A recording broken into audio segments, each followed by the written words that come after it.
Everyone, so when we were on the surface of the glacier, I'm sure we all got to feel just how cold it was, how windy it was. Now, could you imagine what it would be like to pitch a tent and go camping on the glacier? Doesn't that sound fantastic? Well, maybe for some of you, however, I'm sure most of you would happily decline that offer. Well, folks, even if camping on the glacier is not quite your style, no need to worry. I'm not kicking you out right here for that 10-hour journey onto the ice field. However, for hundreds of years, that is exactly what people have been coming out to this part of the Rockies in order to do. Some pretty intense and insane outdoor pursuits. So, here's a bit of a story for you. But first, before I tell you the story, I'm going to give you some context. As a glacier flows down the valley with the force of gravity, it encounters points of tension in the underlying valley topography.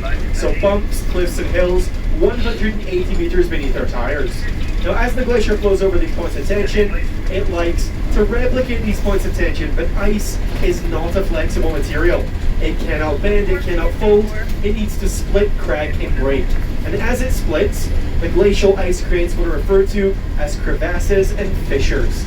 Now, as meltwater accumulates throughout the day on the surface of the glacier, like you can see to your left and your right, what's going to happen is that water is going to flow into any cracks or openings on the glacier itself. And something called hydraulic action is going to happen, erosion by water. It's going to pummel the inner walls of these cavities until these holes get so large that so much water flows inside, nothing can withstand the pool of water flowing into it. At this point, you have what is called a mill well. A mill well is hands down the most dangerous feature on any glacier. Now, people who fall into mill wells, normally, as soon as they fall in, they get concussed or they get hypothermia at some point during their journey. Yes, the end of their story. However, we're going to go back to the largest outlet glacier here at the Columbia Icefield, the Saskatchewan Glacier, just over this mountain on your right-hand side. I'm going to go back to the late 1970s. 3 college students from the University of Alberta were out exploring the Saskatchewan Glacier. Now, during their trip, everything was going good and well, until something happened. Something that diverted the attention of 2 of the students. Now, during the time that their attention was diverted, something happened with the 3rd individual. Something very unprecedented. So you see what happened was, this 3rd individual, he had decided that as his friend's attention was shifted on something else, he was going to traverse one of the rivers on the surface of the glacier.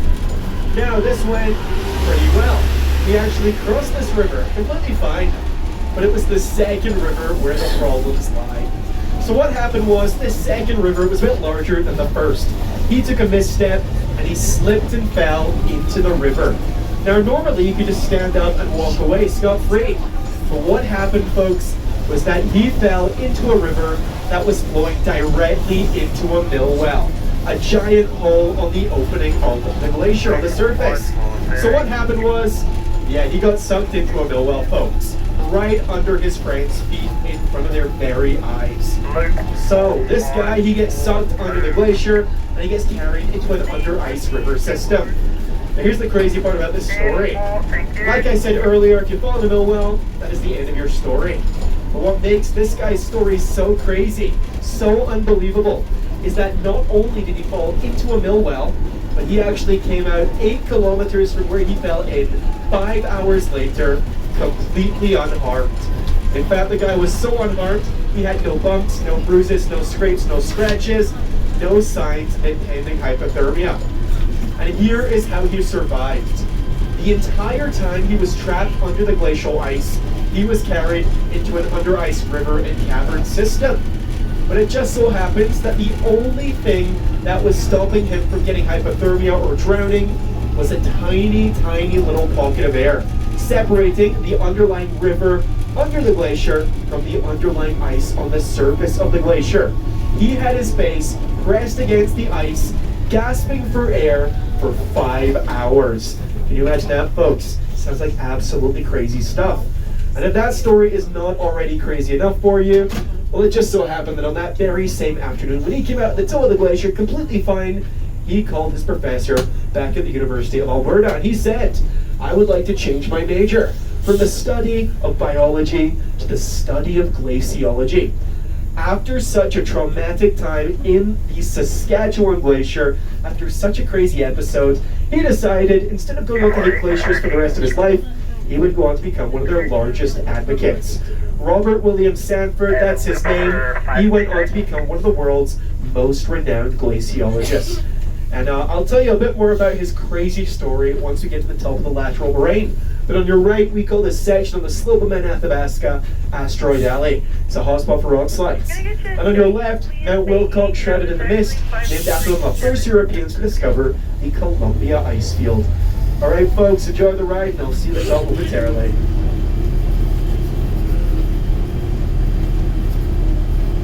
All right, thank you.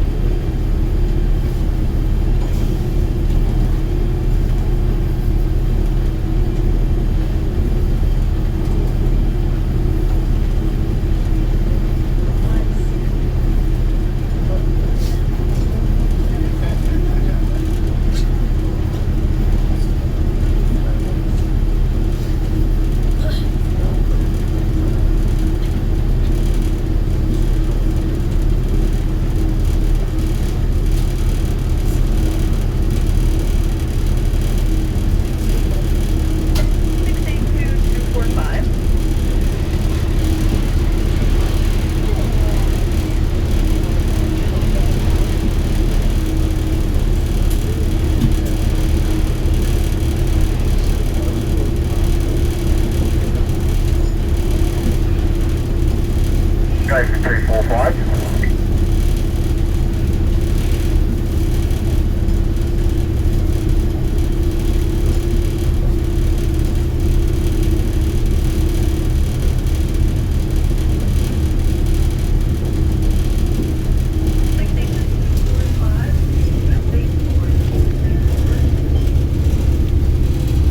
Alright, 245 for phase 4, thank you.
Alright folks, and just like that, we're now back at the top of the lateral moraine. Take a look to your left here, you can see the weather is changing quite a bit. But on your left hand side, this big V-shaped valley in the mountains, that is the Shinwalta Valley. So Shinwalta is an old Athabasca Stony Nakota language word, and it means turbulent waters. The reason why the valley is called that is all to do with the river that sits at the bottom of it. So in just a moment, take a look at your left hand side if you can, and and you will see at the bottom of the valley a giant winding meandering river. That is a braided river system, and that is the Shinwalta River. Now, right at the end of the valley, try and see if you can spot our skywalk attraction where the highway disappears and then reappears higher up on the mountainside. So the skywalk's a modern-day marvel of engineering. It sits approximately 280 meters above the floor of the Shinwalta Canyon. It juts out by 38 meters, and it's held in place by 34 16-meter-long steel rods. Now the cantilever, like the last section of the skywalk, is so strong that it can support the weight of just over 3 whole ice explorers. That's the same weight as 75,000 kilograms, or again, in another strange unit of measurement, 180 fully grown grizzly bears. Now, if you're at the skywalk today, just imagine that 180 grizzlies on the glass with you. Now, speaking of grizzlies, this area is abundant with wildlife, such as bears. We don't normally get too many grizzlies at this altitude. For the last couple of days, we have had a few sightings of a juvenile grizzly bear on the way to the skywalk. So, if you're heading to the skywalk today, folks, keep your eyes peeled at the sides of the highway, and you might see some grizzly bears, some black bears, potentially even a cougar. We do get all kinds of animals out here. Now, most commonly found out here are your bighorn sheep and your mountain goats. The mountain goats, at this time of year, they're just starting to come down from the highest peaks of the mountains, so they're more commonly going to be seen as we enter into June. However, that river you saw at the bottom of the valley there, folks, the Shinwalta River, that's the true meltwater river of the Athabasca Glacier. But why exactly do the names of these features not line up? Athabasca Glacier, Shinwalta River. So, funnily enough, we also have an Athabasca River and we have a Lake Shinwalta. And all these things are not connected in the way you think they should be. So the Athabasca Glacier is going to melt into the toe of the Glacier Lake. That is eventually going to empty into the toe of the Glacier River, and then finally, after a while, it enters into Lake Shinwalta. Now, Lake Shinwalta is going to empty into the Shinwalta River, and the Shinwalta River is going to flow past the town of Jasper, where it conjoins on to the Athabasca River. The Athabasca River flows all the way north to the northern points of Alberta, where it meets the border with the Northwest Territories. And up there it conjoins on to the Mackenzie River system. The Mackenzie River system flows via the Northwest Territories, the Yukon, and Alaska, before finally reaching the Arctic Ocean.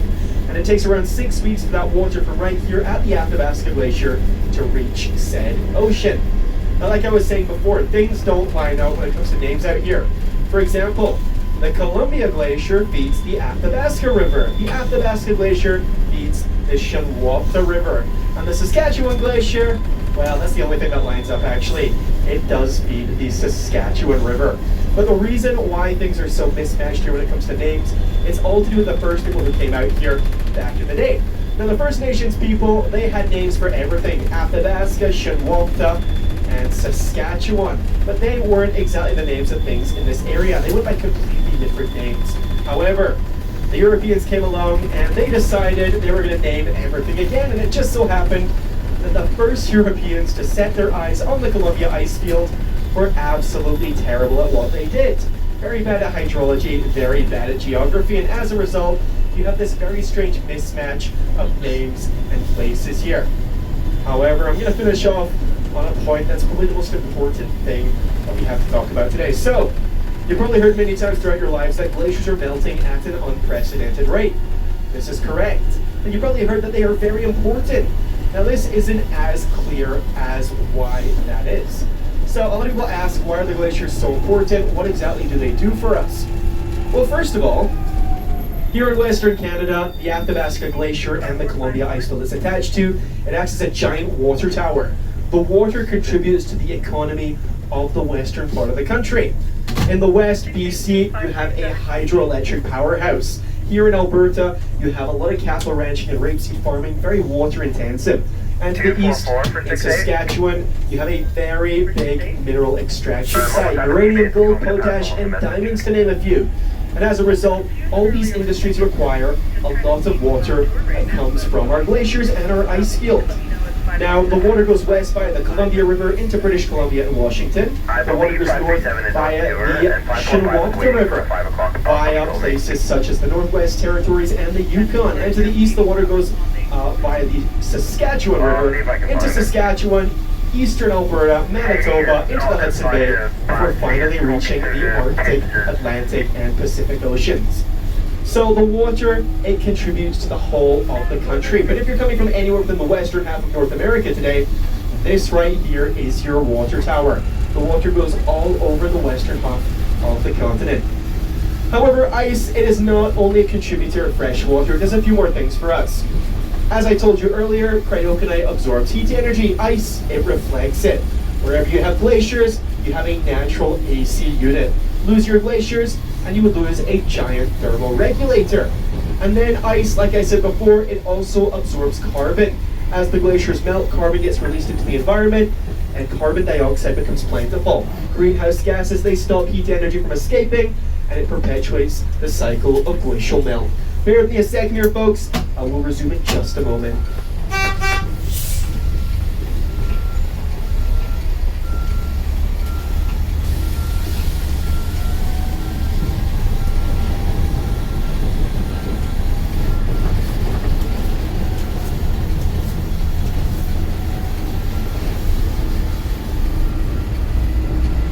Go for 537.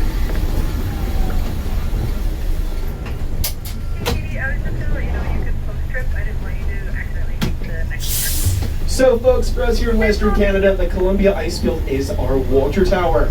However, no matter where you're coming from, no matter where you're heading on the next part of your journey today, you've all got something that to you and your community that is of as much importance to you and your way of life as the Columbia Icefield is for us out here. No matter what that future may be, I hope you're able to leave here today with a newfound appreciation and intention of learning whatever that future may be that's so important to you and finding out new ways you can help protect it. All right, everyone, I've been Matt. You've been fantastic. Thank you so much for joining us on this journey through ice and time. And no matter where you're heading on the next part of your adventure today, have a fantastic rest of your time here in the Canadian Rockies. It's been a good one.